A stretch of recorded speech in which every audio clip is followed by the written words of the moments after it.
Good morning. Welcome to this week's edition of Generation RX Today. I'm your host, Rachel. We are here to raise awareness about the dangers and consequences associated with prescription drug misuse and abuse. It is estimated that 100 people die every day from a drug overdose, making it the leading cause of accidental death in the United States. We have today with us 4 guests who are willing to share their stories about how prescription drug abuse affected their lives. First, we're going to hear from Kelly, who is going to share her story about how her addiction with Adderall affected her.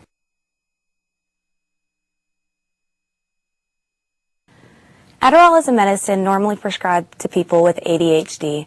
What teens hear about this drug is that it can help you focus, study better, and that it can suppress your appetite. And for these reasons, teens normally abuse this drug to cram for tests, perform better in school, or to lose weight. It's reported that 1 in 10 teens will abuse Ritalin or Adderall sometime in their lifetime.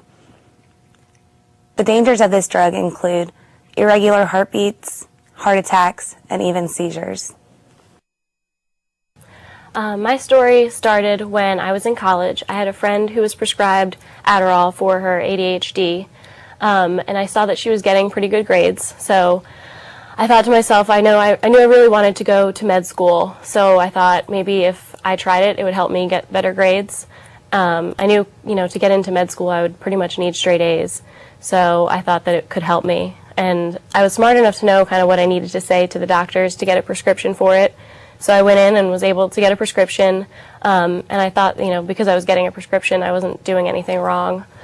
And so at first, it helped me. I was able to kind of sit still for a while and study and cram for tests, and I did well on some tests, but then I noticed that I needed more and more to get anything done. So I went back to the doctor and asked him pretty much convinced him to move me up to a higher dose.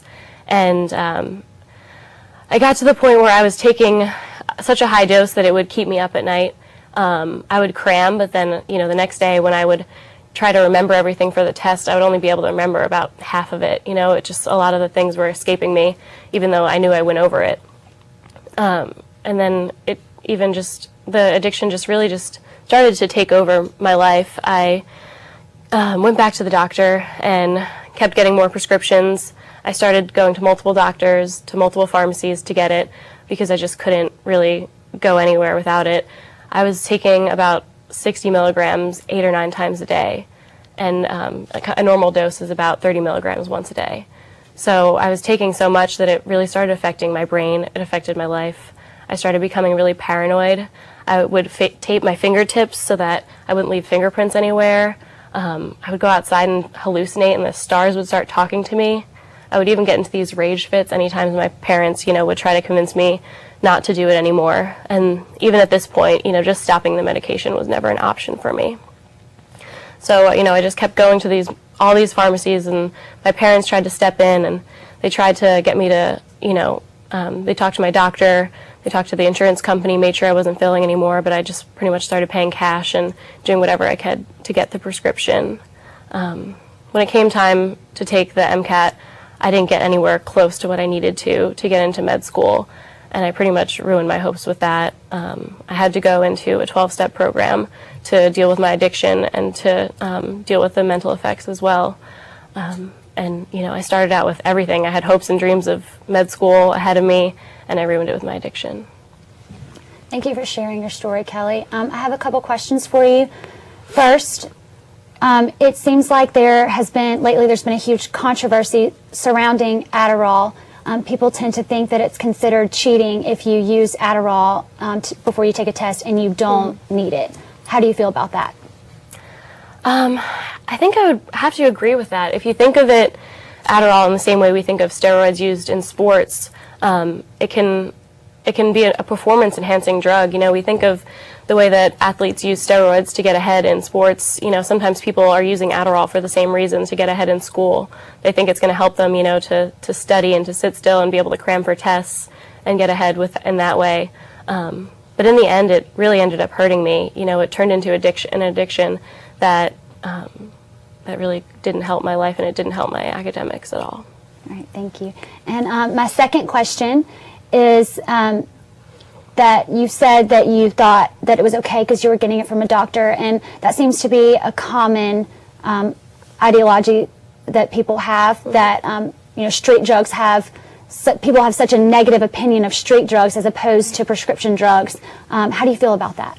I'd agree. I think even myself, I thought that because I was getting it prescribed by a doctor that it was okay and it was safe, but, and I think a lot of people are under the same impression where they think that anything that's prescribed by a doctor or, approved by the FDA is safe, when I've learned at least that these drugs are just as addicting and just as dangerous. All right, thank you.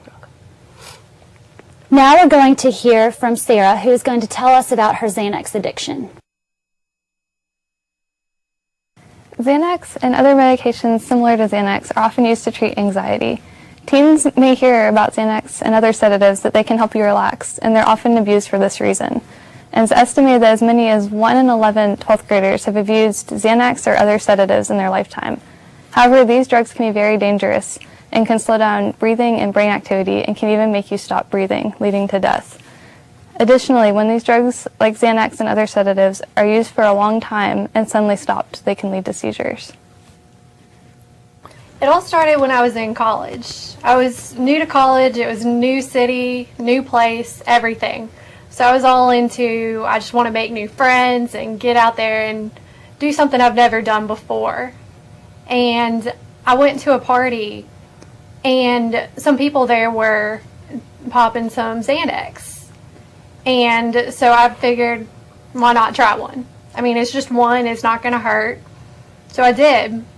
And that feeling was just so overwhelming. It was just suddenly, nothing mattered anymore to me.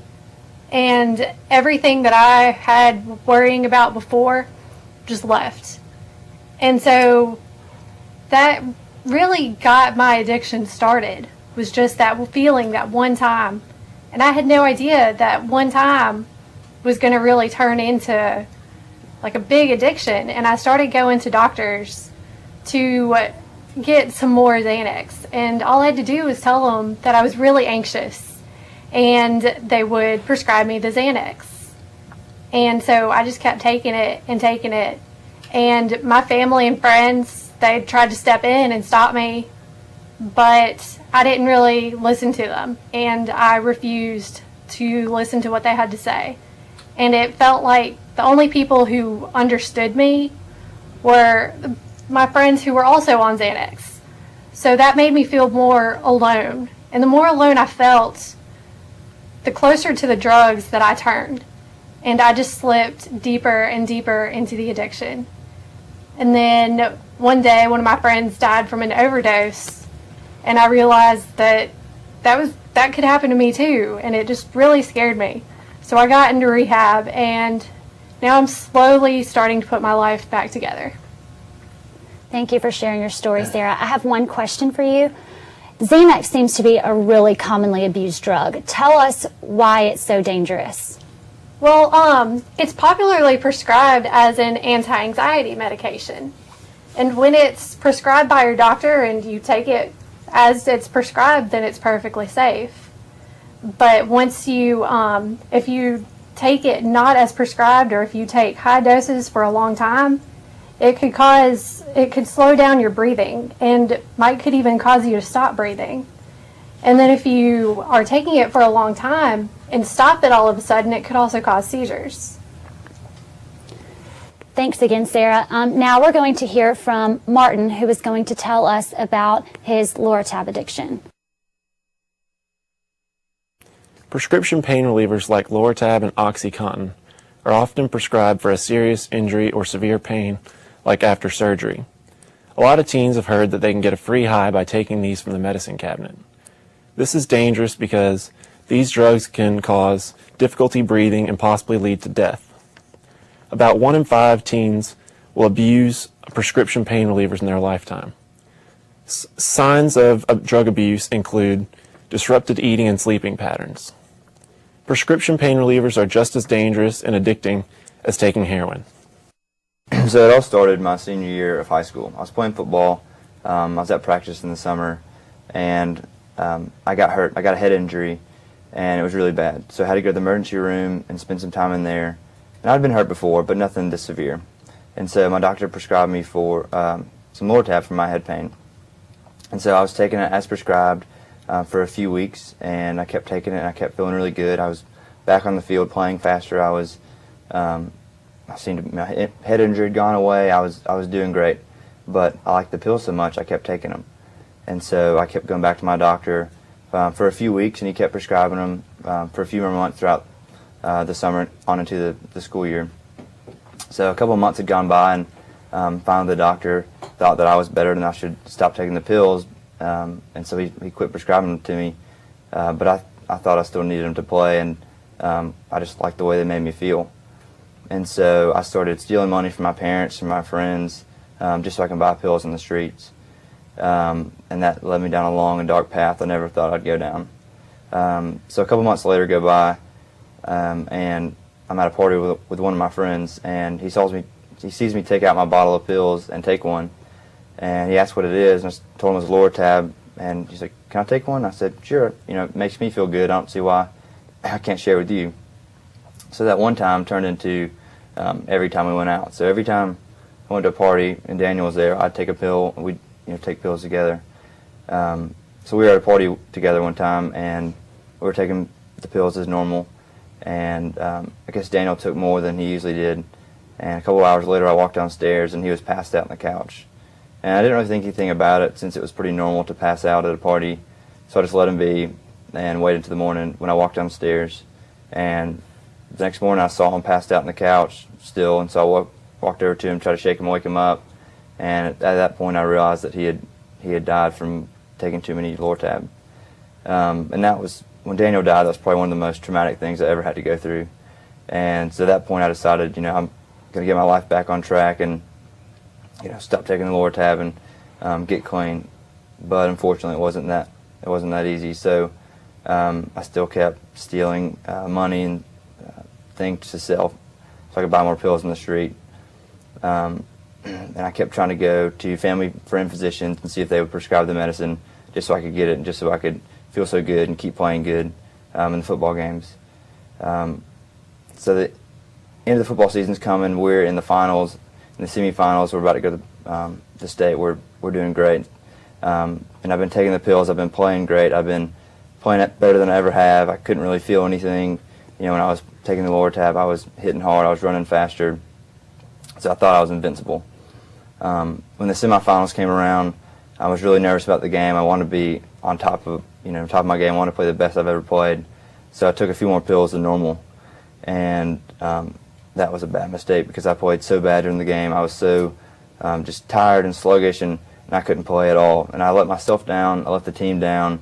And after the game, Coach came over to my locker. He was fired up. He was so mad. And he knew I'd been taking the pills even though I wasn't prescribed to him.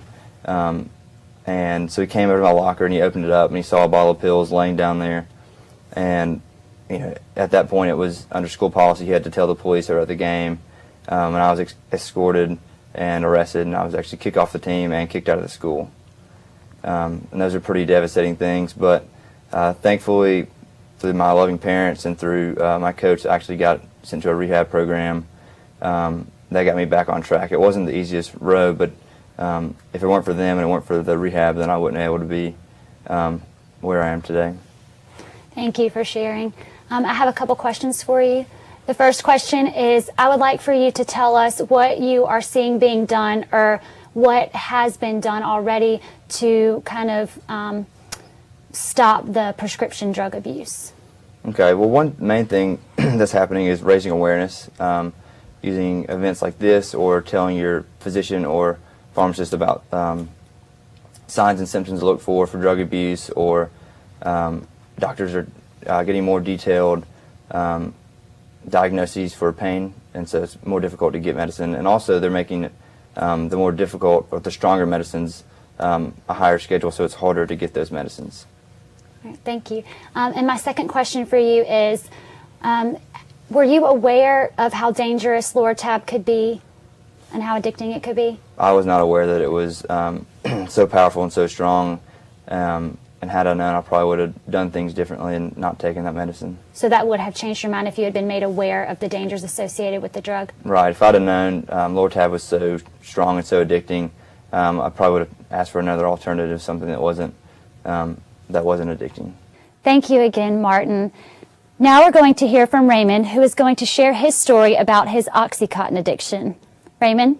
My situation started a number of years ago when I had a root canal and a tooth extracted, and the dentist prescribed some medication for me, and unfortunately it just wasn't doing it for me. I was just aching. It was real bad. And one of my friends, Greg, he happened to come over and saw how rough I was looking, and he happened to remember that his dad had some back surgery a while ago and had some extra pills of OxyContin, and he happened to bring one of those by and gave it to me, and I gotta admit, within a couple hours I felt a lot better, and in fact the pain was gone, and I felt this, kind of feeling that I'd never felt before. I just kind of felt invigorated and just this, almost indestructible feeling, and it just, I felt like I could really get a lot of things done the rest of that afternoon, and it ended up next day the pain came back just as bad as ever, and I went to see Greg about getting another one, and unfortunately he didn't have any more. Well, I happened to run with a little bit of a rough crowd, and there were some friends of mine that were some hard partiers, and I really liked the feeling that I had with that, and asked them what I needed to do to get a hold of some more, and they gave me some pointers on how to go to a doctor and say the right things to get some more OxyContin. So I went into a doctor's office, read the lines, and I got a prescription written for it. And starting off, I took it the way the doctor had written it for me, which was twice a day. But soon I wasn't within about a week, I wasn't feeling the same buzz that I did that first time I took it. So then I started taking 3 a day, and then next week I was taking 4 a day, and literally prescription was for like a week, for a month, and by then, by the 3rd week, I was already out because I was trying to chase that high. And at that point, I had to go to yet another doctor, and you do those lines again to try to get another prescription. Well, into that 2nd month, a lot of things started to change pretty radically. My family and friends started to notice that I wasn't going to school. I really wasn't taking care of myself. I was kind of just a mess, and people were really getting concerned. And even my girlfriend, she confronted me and found out about the prescriptions, and she kept pressing me, but all I wanted was that high.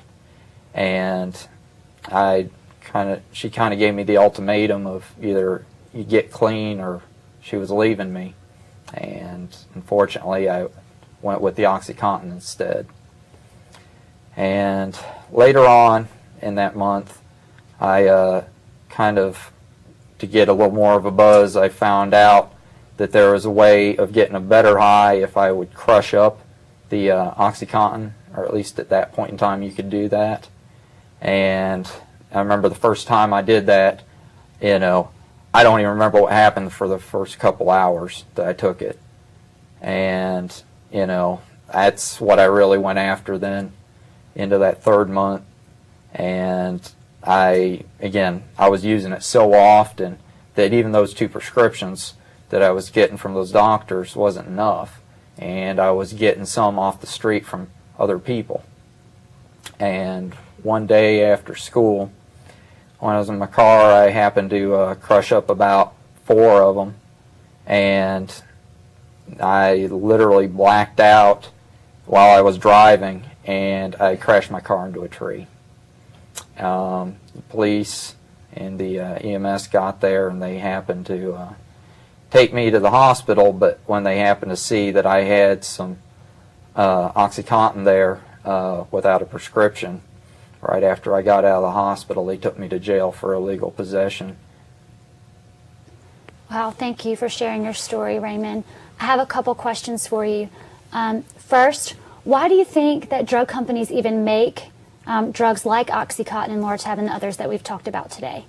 Well, I mean, like for example, with my friend's Greg's dad, I mean, he had really severe pain, and there are a lot of people that are on hospice that really need that kind of medication to take care of their pain.